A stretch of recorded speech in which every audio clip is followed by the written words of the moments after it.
Prezadas e prezados estudantes, sejam bem-vindas e bem-vindos a mais uma aula do curso de Estrutura da Matéria 1. Na videoaula de hoje, daremos continuidade à nossa discussão sobre os modelos atômicos e falaremos do modelo de Rutherford. O modelo de Rutherford, lembrando, é aquele que vai conseguir explicar os resultados do experimento de Geiger e Marsden. Então, no experimento de Geiger e Marsden, foram observadas grandes deflexões no espalhamento das partículas alfa, né?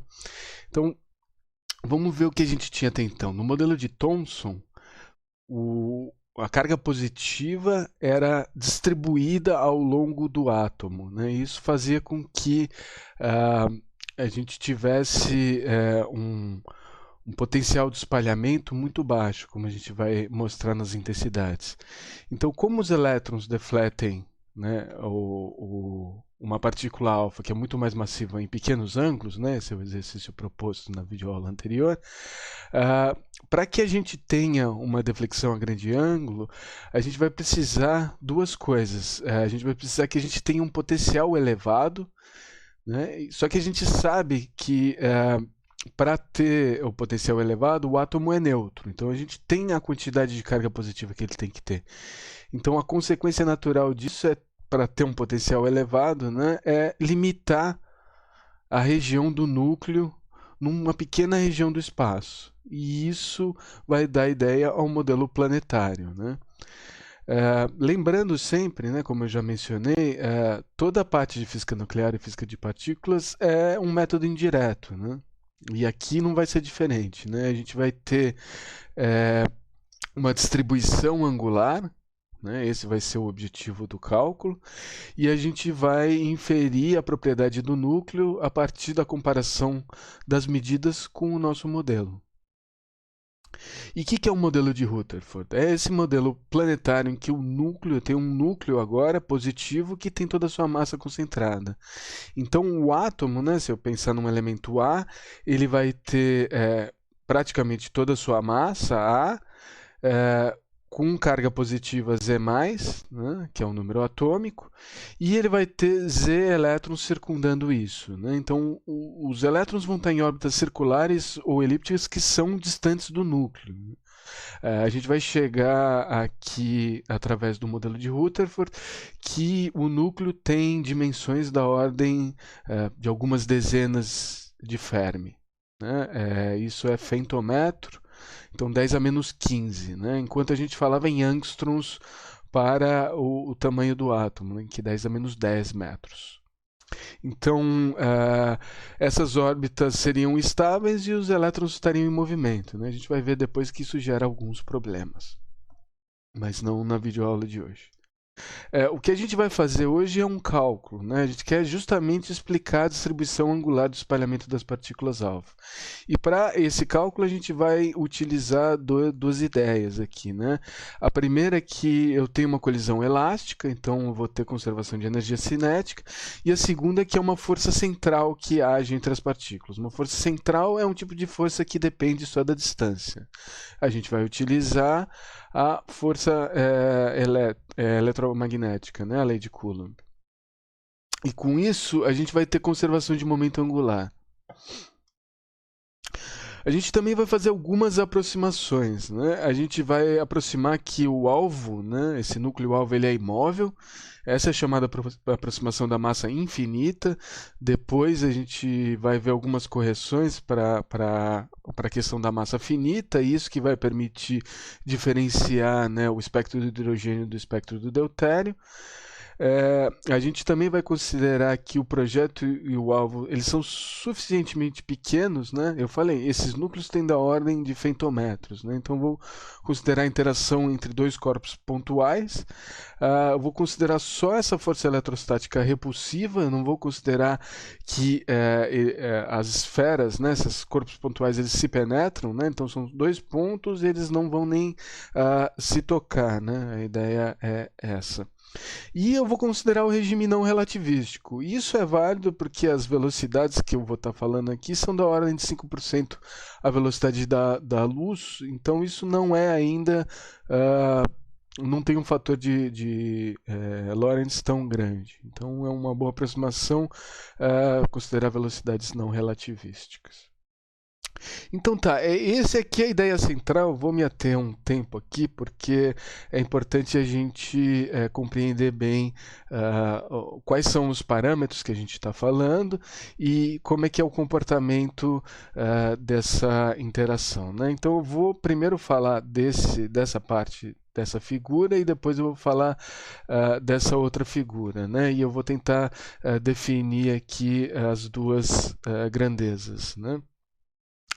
Então tá, eu tenho o meu projétil, ele está vindo, né, numa direção que é paralela à direção que passa pelo centro do meu núcleo. A distância entre essas duas retas paralelas eu vou chamar de parâmetro de impacto. E vou dar a letra B, né? Também seria considerada a distância de mínima aproximação se não tivesse força, né? Se não tivesse nenhuma interação, essa partícula ia vir aqui, essa distância aqui seria a distância de menor aproximação. E aí o que vai acontecer? Muito longe, né, a força central, ela depende da distância, ela não vai estar agindo sobre o meu projétil. Então, eu vou ter esse limite assintótico e muito longe também, muito depois da colisão, também não vai estar agindo. Então, vou ter um limite assintótico aqui. Então, esses dois limites assintóticos que eu quero falar, né? A gente vai ver que é uma trajetória hiperbólica, né? A gente vai chegar numa equação de uma hipérbole. Só que eu vou trabalhar com isso em coordenadas que dependem da distância, né, do meu núcleo e o ângulo, né? E o sistema de referência que eu vou colocar aqui é com esse ângulo φ, né? Esse ângulo φ de espalhamento, né? Então eu tenho ângulos negativos e positivos, né? E eu tenho... Esse não é o ângulo de espalhamento, desculpa, esse é o ângulo que eu vou descrever meu sistema de coordenadas, né? Coordenadas polares. E aí o ângulo de espalhamento ele vai ser θ. O ângulo de espalhamento é a direção incidente, que é essa linha tracejada, e aí na assíntota eu tenho essa direção de espalhamento, né? O ângulo entre essas duas coisas é θ, que é justamente o ângulo entre as direções assintóticas. Eu poderia ter colocado um θ. Tá? E aí a gente vai ter a relação entre essas duas trajetórias aqui, né? A gente tem π, né? Seria ele indo em linha reta. Π menos θ é essa direção, né? Se isso aqui é θ, π menos θ está aqui. E aí eu divido justamente na metade para criar um plano de simetria, né? Onde eu vou ter π menos θ sobre 2 de um lado e π menos θ sobre 2 do outro. Eu só dividi esse ângulo π menos θ na metade. Aí eu tenho uma direção bem simétrica. Por quê? Porque se eu faço uma aproximação que meu núcleo ele tem massa infinita, né? Ele não vai se mover. E a colisão é elástica, então a mesma velocidade, né, a mesma energia cinética que o meu projétil tinha antes, ele vai ter que ter depois. Que eu não estou dando nenhuma velocidade de recuo. Então isso significa que essa interação, na verdade, ela vai só trocar a direção da velocidade, né? Então tem o meu momento inicial, o meu momento final, e a diferença de momento que é dada aqui, né, vetorialmente, né? Então direção, momento inicial, momento final, é dada justamente pelo impulso, né? Isso vai fazer com que a gente tenha uma maneira relativamente simples de calcular o nosso problema, né? Então tá, essa é a ideia, esses são os parâmetros básicos, é isso que está acontecendo aqui. Agora, vamos fazer umas observações, né? Obviamente, quanto menor for o valor de B, mais próximo, né, essa partícula vai chegar do meu núcleo, né? Só que, veja, eu tenho a matéria, os átomos estão distribuídos ali, eu tenho meu feixe. Esse é um processo estocástico, eu não consigo controlar o valor de B para que eu possa medir o valor de θ, né? Então essa é uma observação importante, porque eu vou ter que deixar um certo feixe de partículas, né?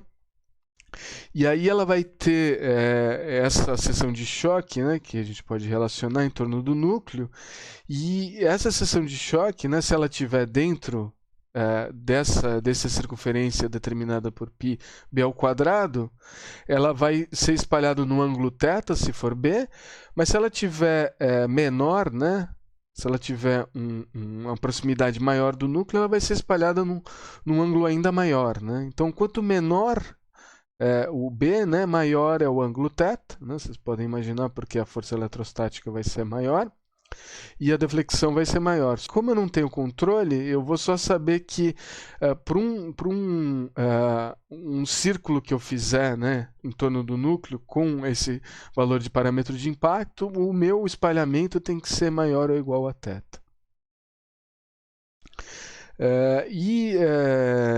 A gente vai ter também, né, quanto maior for, né, o meu valor de P, quanto menor for o meu valor de P, maior, né, mais importante vai ser a contribuição, né, a mudança que eu vou conseguir gerar pela troca de impulso, né, pelo impulso ocasionado. A variação, né, em P vai ser mais relevante cada vez. A gente vai ver como é que isso depende da energia cinética. E aí, só para ter uma ideia, né, de ordem da intensidade de campo elétrico, no modelo de Thomson, né, eu tinha da ordem de 10 a 13 volts por metro, né, espalhando uniformemente a minha carga positiva. Agora, concentrando ela quase numa região pontual, eu vou ter da ordem de 10 a 21. Né, e vai ser justamente isso, são 8 ordens de magnitude de diferença, que vai permitir essa deflexão em grandes ângulos. Então tá, vamos pensar agora se eu tivesse uma colisão frontal, né? O que vai acontecer numa colisão frontal, né? Se uma colisão é frontal, significa que esse parâmetro de impacto é zero e as duas linhas que até então eram as duas linhas paralelas, né, que até então eram separadas pelo parâmetro de impacto, elas vão coincidir. Então, eu vou ter uma única linha que une os dois centros. Se isso acontece, né, o que a gente vai ter? A gente vai ter energia cinética, né? Eu vou me aproximando, vou sentindo a interação eletrostática. Isso vai se tornando, vai se transformando em energia potencial, até um ponto que toda a minha energia cinética é convertida em energia potencial, né? Essa partícula momentaneamente para o projétil, e aí ela é repelida, né? E aí eu vou ter uma maior aproximação D, né? Essa vai ser a maior aproximação possível que eu tenho para uma dada condição de energia, uma dada condição de projétil, e isso me dá uma estimativa para o limite superior do tamanho do núcleo, né? Então, se eu variar os alvos, se eu variar a energia, eu consigo chegar nessas estimativas, né? E o que a gente faz aqui é uma simples conservação de energia, como eu falei, né? A gente tem o ponto mais distante possível, né, que eu não tenho a interação eletrostática, eu tenho só energia cinética, um meio de mv², e eu tenho o ponto mais próximo possível, em que toda a minha energia cinética foi convertida em energia potencial, a partícula momentaneamente parou antes de ser retroespalhada, né? Então, se eu tenho a energia potencial, né, a energia potencial eletrostática é a constante elétrica, né, 1 sobre 4πε0, o produto das cargas, né? Se eu tenho um projeto de carga Zzinho e um núcleo de carga Zzão E, né? Então tenho Zzinho, Zzão E² sobre a distância dos dois, que é essa distância de máxima aproximação que eu vou chamar de D. Né? Então, se eu reorganizar, primeiro eu fiz essa igualdade com essa, então eu vou ter simplesmente que 1 sobre 4πε0z Zze² sobre a energia cinética. Isso já é uma fórmula útil. A gente vê que isso aqui varia com a energia cinética. E eu posso explicitamente substituir a energia cinética com meio de mv² e eu tenho o 2 cancela com o 4, fica 2πε0 no denominador aqui, e na outra parte do denominador eu tenho mv². Então, aqui eu tenho a distância de maior aproximação. Vocês podem ver que aumentando a energia cinética do núcleo, eu vou chegando cada vez mais próximo dele, né? Então, aí eu consigo ter uma estimativa da máxima desse tamanho, o limite superior desse tamanho para o núcleo, né? Agora, a gente ainda vai usar dois conceitos básicos aqui, né? A gente falou dessa força central. Essa força central é dada pela lei de Coulomb e ela depende só da distância. Então, isso significa que conserva momento angular, né? Então, tenho a minha força de Coulomb aqui, né? Que eu escrevi em termos dessa coordenada R, né? Então, como é que funciona essa coordenada R? Digamos que ela está nesse ponto aqui, né? Meu projétil está nesse ponto aqui. Então, R é a distância até o núcleo, é essa distância, e a outra coordenada polar que eu tenho é φ, que é esse ângulo aqui em relação ao plano de simetria. E aí eu vou considerar também uma colisão elástica, né? Eu vou considerar o alvo imóvel, né? Isso vai fazer com que não tenha nenhuma velocidade de recuo. Se não tem nenhuma velocidade de recuo, a variação do momento do núcleo é zero. Se eu tenho uma variação do núcleo igual a zero, por conservação de momento, eu tenho que ter que o momento do elétron é igual ao o momento do elétron antes é igual ao momento do elétron depois, né? Uma colisão elástica. E isso faz com que na conservação de se eu tenho colisão elástica, né, em módulo o momento, né, a força vai fazer justamente com que eu tenha uma mudança do módulo. E se eu tenho conservação de energia cinética, né, nesse limite assintótico, né, não exatamente na região da interação, mas se eu pego nos limites assintóticos, eu considero essa colisão elástica, o que eu tenho? Eu tenho que a energia cinética inicial é igual à energia cinética final, né, que aqui eu representei pelo linha. Então, 1/2 de mv quadrado é igual a 1/2 de mv' ao quadrado. Isso significa que v é igual a v', então eu tenho a mesma velocidade. Por outro lado, se eu tenho conservação de momento angular, porque a força é central, né, ela só depende da distância, ela não depende dos ângulos, então eu tenho que o momento angular, representado pela letra L, inicial é igual ao momento angular final, então L igual a L'. Agora, o momento angular é o produto entre a distância e o momento, né? Então é R vezes P. Então P é mv, né? Se eu tenho essa distância R, né, como o meu parâmetro de impacto, né, eu tenho que meu momento angular antes, né, ele é BMV antes e é BMV' depois, né, B'Mv'. Mas V' e V são iguais, então disso eu tiro que o parâmetro de impacto antes é igual ao parâmetro de impacto depois, né? Então aqui é B e aqui é B, sempre falando dos limites assintóticos.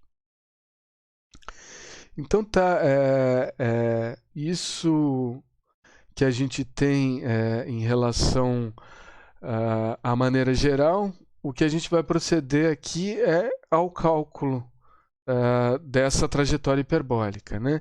Então eu vou fazer de duas maneiras, uma é mais geral, né? Então eu vou chamar de método 1, ele também é conhecido como um tour de force aqui, porque é um método tipo força bruta, mas ele dá uma visão geral a vocês como a gente pode desenvolver esse tipo de interação, né? Então quando a gente não tiver algumas simetrias, né, a gente vai ter que sempre recorrer a esse método, né? Então, como eu falei, ele parte das coordenadas polares, R e φ. Então, se eu escrevo a minha força, né, como a força eletrostática, isso aqui vai ser igual a massa vezes a aceleração.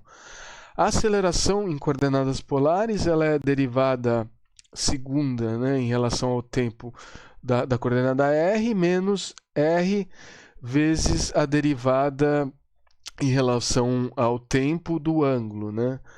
Então, lembrando a vocês, a gente tem a questão da aceleração radial, né, e a aceleração tangencial, né? Se vocês lembrarem o problema de cinemática ali, do movimento circular não uniforme.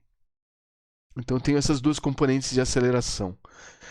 Agora, o que eu vou fazer é uma mudança de variáveis, eu vou chamar R de 1 sobre U, né? Isso aqui vai ficar mais claro porque eu consigo desenvolver uma equação diferencial mais facilmente. Então, o infinitesimal dr vai ser a derivada disso pela regra do tombo aqui está menos 1, fica menos U a menos 2, e aí o infinitesimal du.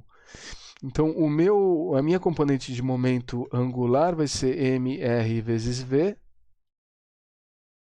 Isso vai ser igual a mr ao quadrado vezes ômega. Ômega é a velocidade angular. Então, ômega é justamente a derivada de φ em relação ao tempo, né? Essa minha velocidade angular, aceleração angular. E aí, se eu substituir a variável agora, eu tenho que o meu momento é m sobre u ao quadrado, a derivada em relação ao tempo de φ. Então agora eu faço a regra da cadeia, né? Eu vou fazer ela duas vezes. Então se eu tenho, aqui eu já tenho uma das minhas expressões aqui para esse termo aqui que aparece, agora eu preciso encontrar uma outra expressão aqui para esse termo, né? Então se eu faço a derivada em relação ao tempo, eu mudo ela para a coordenada φ, eu tenho regra da cadeia, né? A variação de E em relação a φ vai ser a variação de φ em relação ao tempo, e vou fazer essa regra de novo, né?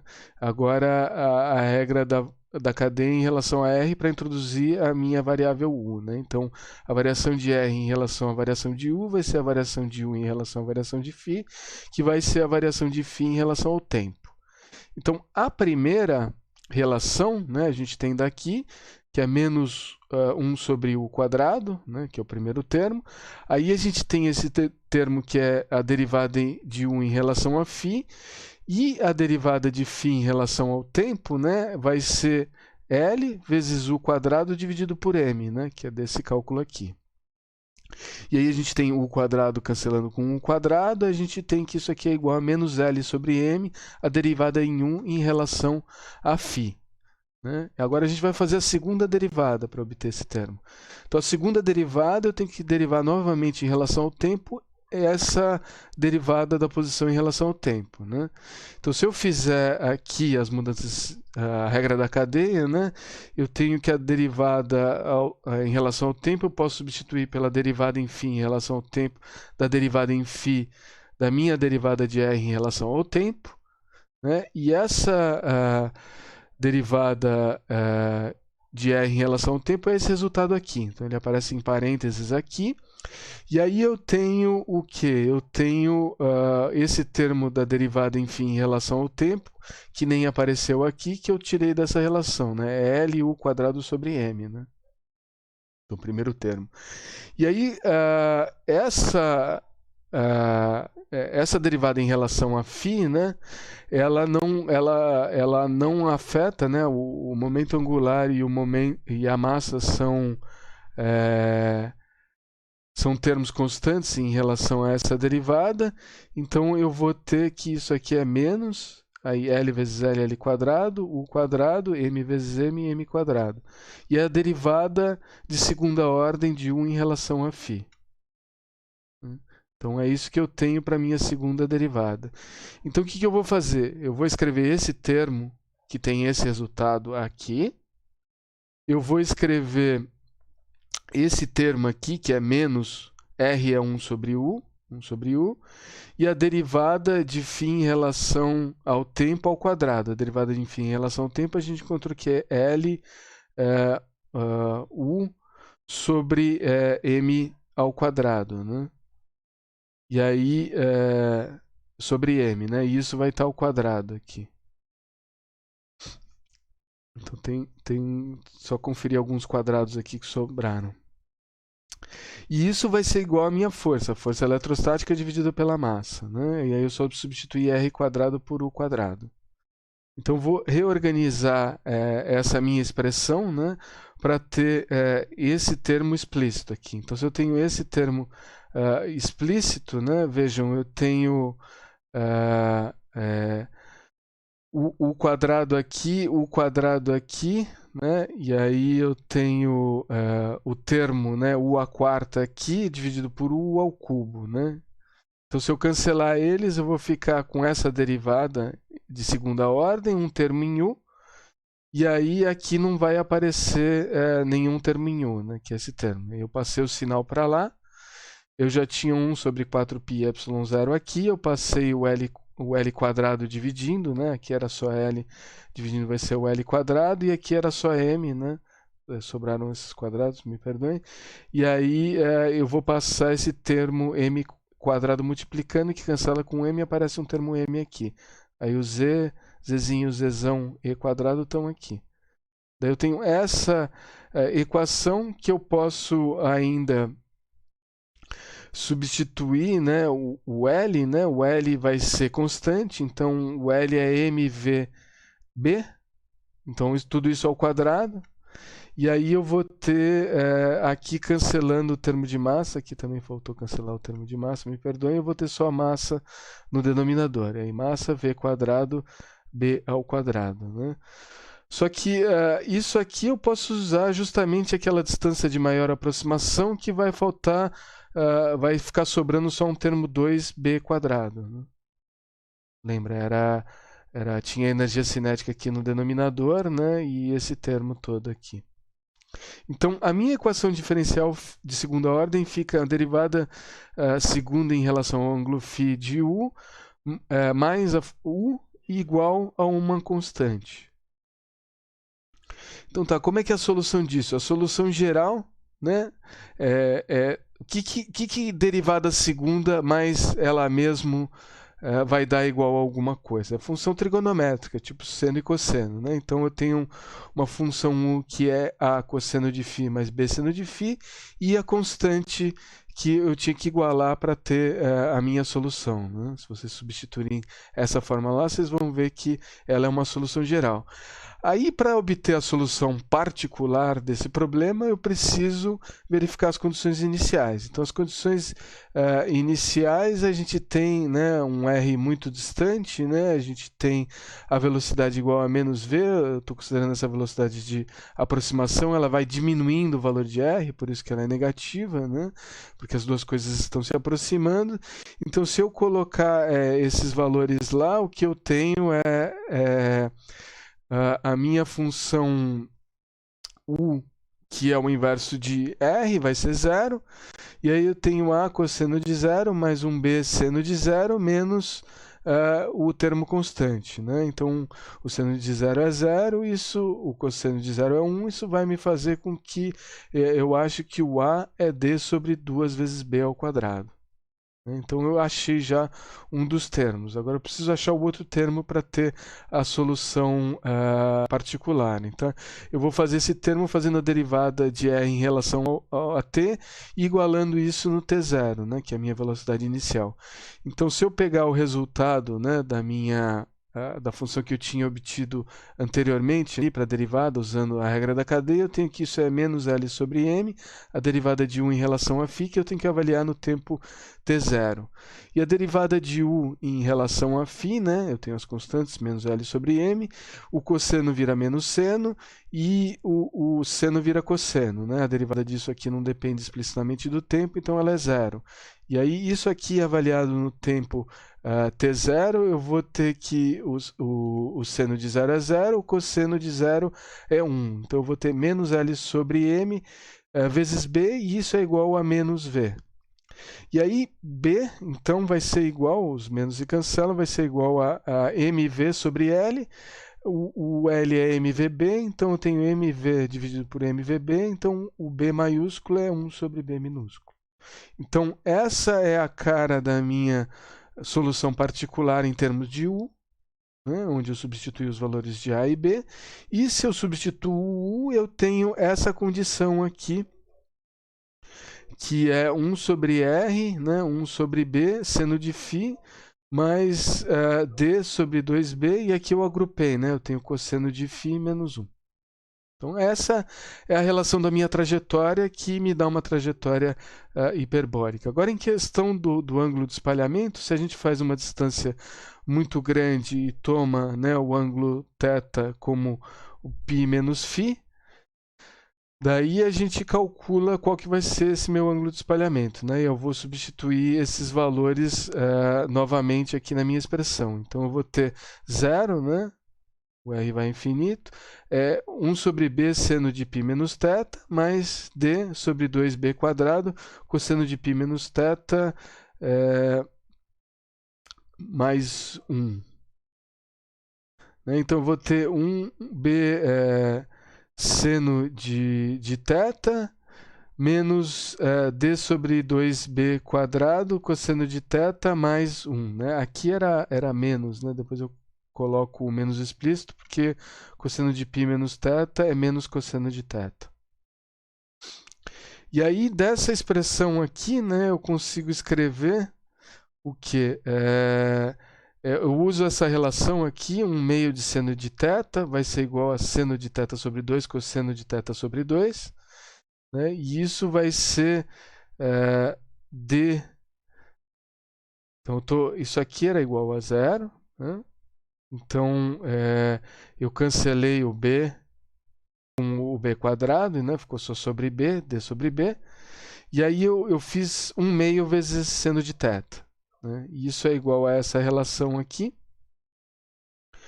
1/2 seno de θ é igual a seno de θ sobre 2 cosseno de θ sobre 2. É uma relação trigonométrica.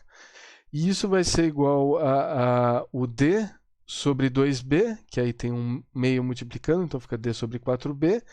E aí eu vou utilizar outra relação trigonométrica que relaciona o cosseno de θ com cosseno ao quadrado de θ sobre 2, menos seno ao quadrado de θ sobre 2. A gente pode discutir essas relações de soma de ângulos em aberturas trigonométricas de cosseno. E o 1, que é o cosseno ao quadrado de qualquer ângulo, mais o seno ao quadrado de qualquer ângulo, mais o cosseno ao quadrado de qualquer ângulo. Então, aqui vai cancelar seno com seno, vai ficar cosseno ao quadrado de θ sobre 2.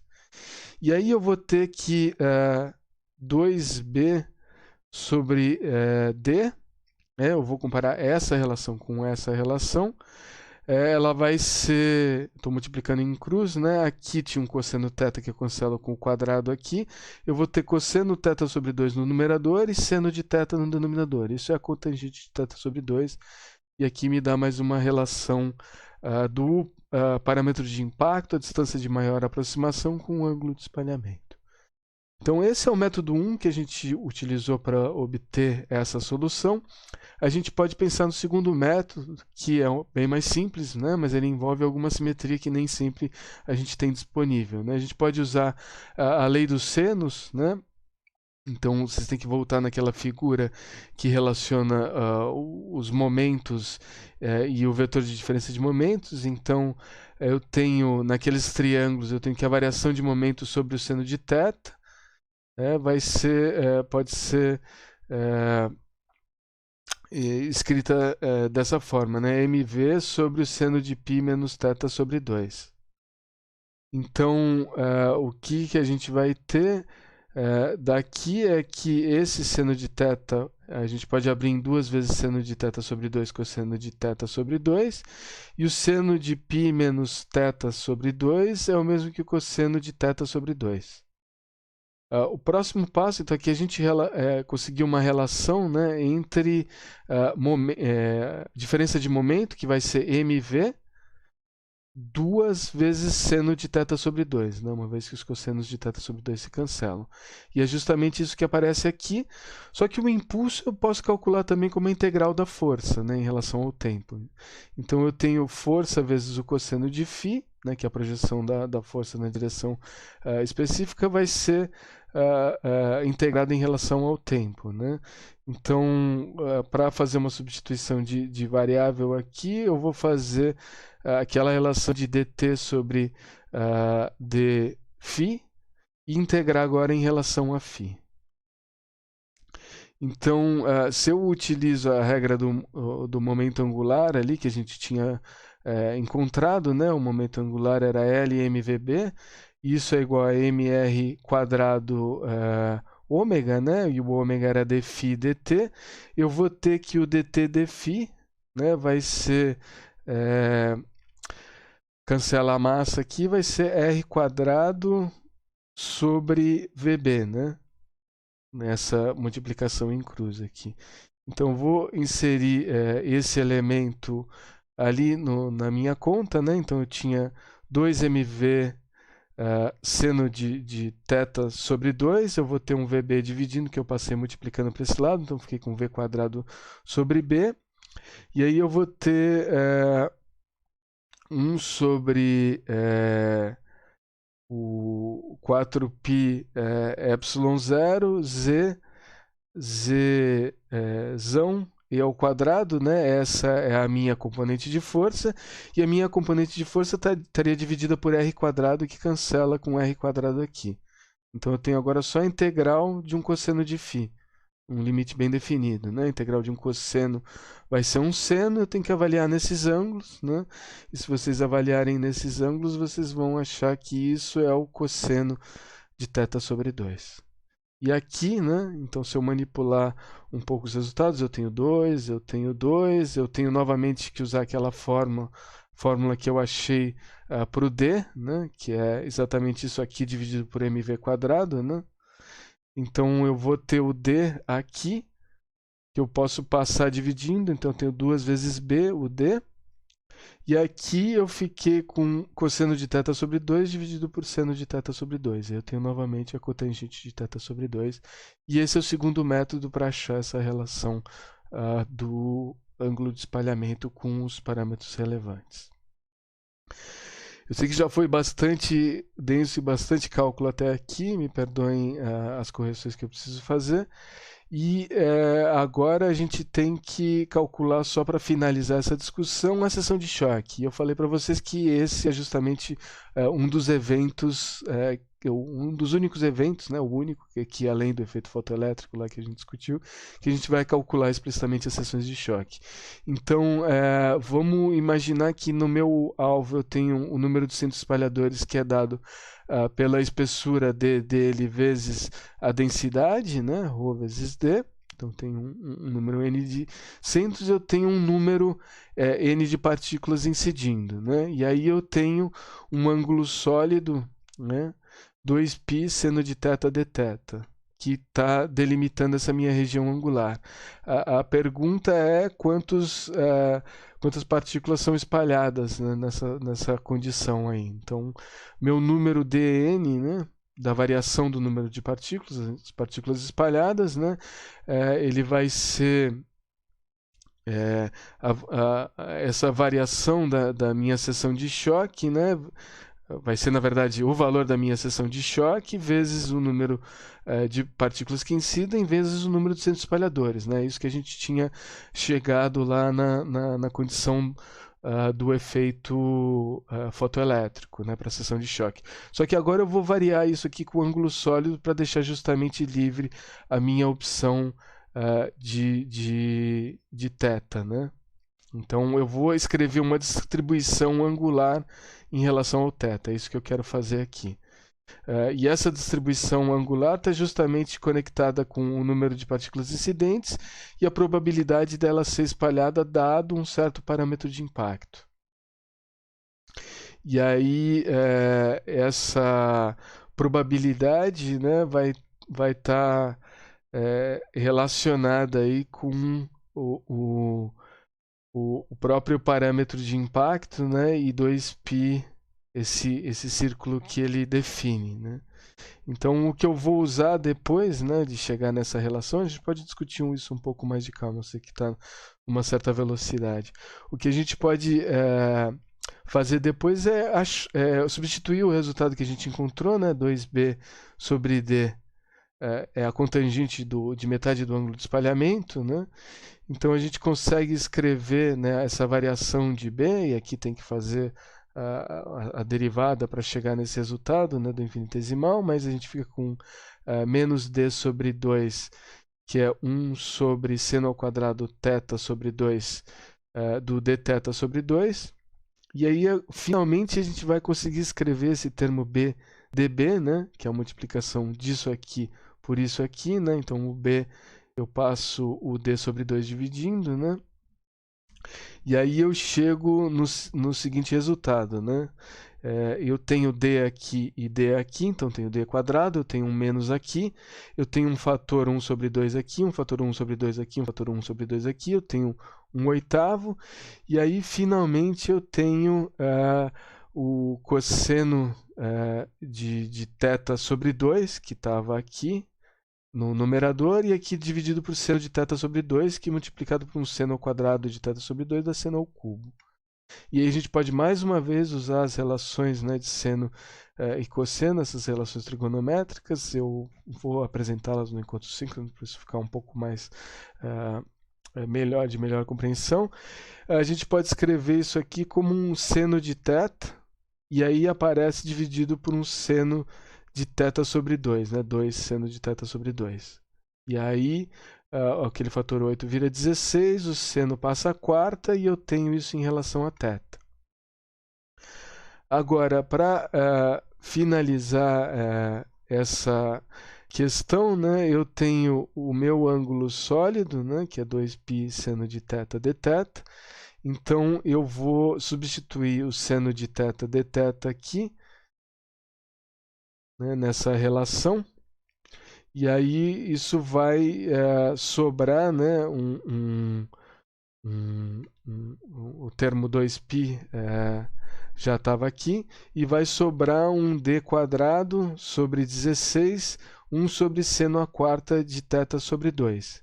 E esse é justamente o termo que está aqui para a minha seção de choque Rutherford, né? E aí, se eu substituir de novo o valor de d quadrado, eu chego nessa expressão. Eu sei que isso foi bastante coisa, mas é só para mostrar a importância da seção de choque e como se faz o cálculo, né, de toda essa relação de seção de choque com a probabilidade de espalhar. Não vai ser necessária a dedução dessas fórmulas. Nos exercícios vocês podem utilizar essas fórmulas. Numa eventual avaliação eu vou colocar essas fórmulas disponíveis. Só que isso dá uma coisa muito importante, né? Isso aqui explica a variação com ângulo, explica a variação com energia cinética, explica a variação com o número atômico do alvo. Então isso permite, né, diferenciar vários elementos, né, através dessa seção de choque, especialmente, né, se eu colocar os ingredientes que eu ignorei até então, né? Os ingredientes que eu ignorei é que se existe interação com os elétrons, né, quando um íon passa pela matéria, vai ter a possibilidade dele capturar ou não um elétron, isso é chamado de neutralização, e ele vai interagir de maneira inelástica com esses elétrons. Ele não muda a sua trajetória, mas ele perde energia. Então, se ele perde energia, isso já dá indício que eu posso utilizar essa técnica como espectroscopia. E essa técnica é bastante popular porque, se eu considerar a velocidade de recuo, agora que eu também ignorei, quando eu tenho diferentes elementos, eles vão ser distintos pela quantidade de energia transferida. Então, esse é um gráfico da probabilidade de ocorrer, que às vezes é chamado de yield, e a energia que eu detecto do meu feixe espalhado.